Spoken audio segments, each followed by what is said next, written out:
Dear brothers, I am Adama. Today I will comment on Chapter 12 of Book 3 of Telos.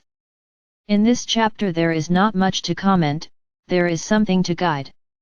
He talks about the 7 sacred flames, one for each day of the week. So I will just say that you make a habit of allowing these flames to act in your bodies, each day, as directed. How to do this?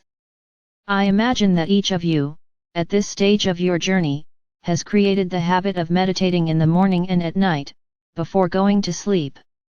If you don't already have this habit, I would say that it would be good for you to create it, because in the morning, you will be anchoring all your protections and returning your body and mind entirely to the physical presence, leaving behind what it was lived at night.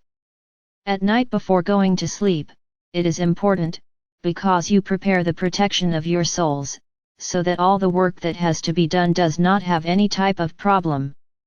I hope none of you come and ask what to do.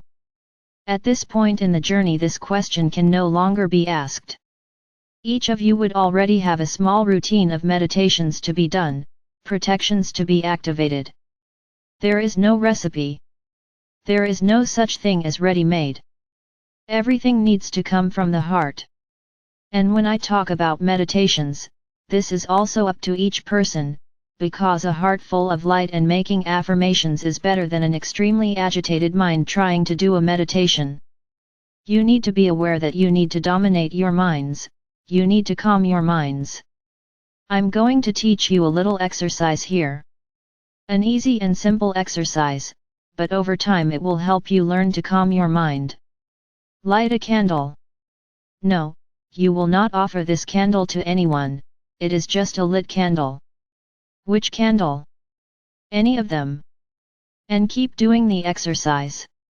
Start with 15 seconds, looking at the candle flame, without thinking about anything else.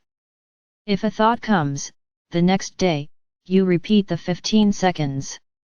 Then as thoughts come into your mind, you will repeat the 15 seconds. The day it doesn't come, increase it to 30. And continue in the same way. Until it reaches a minute.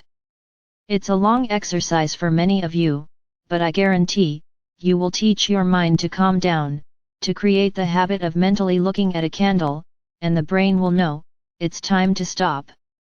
And so in this way you will be able to learn to calm your minds. But back to the flames. Then, after the morning meditations and after the evening meditations, each day, you will mentally place yourself within that flame. Read the book, understand each flame, and at the moment it is acting, make whatever request you want, inherent to that flame. Each flame has a power. It's not for making requests for everyday life, these are requests inherent to the color of the flame. Stay in this flame as long as you want. Even if you want to lie down at night, feel the flame acting on your entire body and sleep, that's all right. This flame, if you ask it to remain in your body throughout the night, it will remain, you just need to ask. These are small exercises, but they will bring you a lot of progress. Now there is a very interesting point. When you start doing any type of cleaning, like this, a lot of things appear, mainly problems. It's because these flames cleanse everything that needs to be brought to the surface. So every problem that appears, be sure, it came because you are doing the process, and the time has come for you to look at it with love and face it, master it, and effectively leave it behind. I would say that it is often not easy to go through these exercises, because they bring a lot of reflection, and especially the need to make decisions, which for many of you is not pleasant.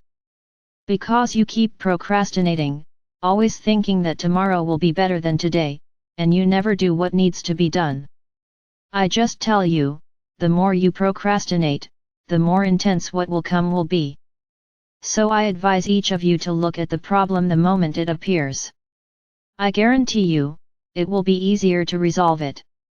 So there is another path you can take. Now, it is important that you do not overload yourselves. Choose what to do. It's not about adding these procedures to what you already do. Swap, stop doing one and do this one. It doesn't need to be done every week. Learn to put limits on yourself. Don't want to do everything at once. Firstly, because their bodies can't handle it, according to their minds they cannot handle it, and thirdly, you don't do anything right, because it gets tired and you lose focus. So every day, do a process. And just do that one. When you finish that one, make another. Do, as you say, a rotation of treatments. Don't put them all together at once. Know how to adapt each procedure to your own developments. And if, when making this contact with the 7 flames, it is too heavy, stop immediately, it's a sign that you're not ready enough for them yet. Not everything is good for everyone right now. Know how to self-evaluate. Because doing something that is beyond what your body can handle will not bring benefits, it will bring more confusion and lack of control to your minds. So know how to choose what you do. Know how to alternate treatments. Therein lies the great wisdom. And in this way, every time, you are exposing yourself to something that will do you good, but without exaggeration, without overload. This is today's message, my brothers. Do this flame exercise and do the candle exercise. But always, always, always, following your heart.